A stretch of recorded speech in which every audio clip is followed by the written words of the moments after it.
I roto I te wharepaku in the toilet. Oh, got a message on the break.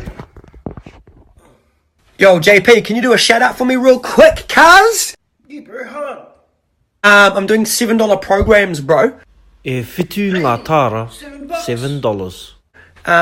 If you just want to do maybe like a little quick video for me, brother. Oh, yeah, Whakatairanga. do some Promotions. for you, bro. Hard.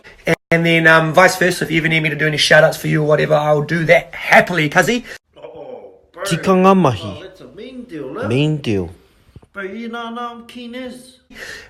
So yeah, just do a video, get them to follow me, bro, and just say that Casper, say if you're wanting to get any results, go check out Casper's Snapchat. Pūpuhi. You know I'll give you Plug. a bit of a plug, eh, bro? Bit of a plug. You know I can do that for you, my bro. Me māriti ki tō mati. Swipe up. Whakāhua mata.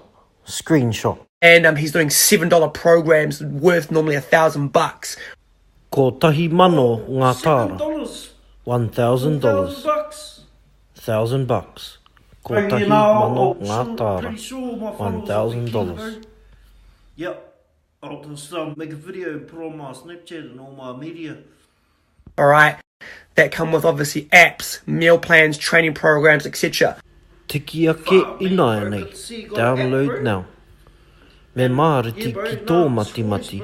Swipe up. Download the app now. Tiki ake i nai nei. Download now. Me māriti ki tō mati. Swipe up. Sell me up a storm, cuzzy, and I'll hook you up, bro. He pai ki te kōrero Māori. It's cool to kōrero. JP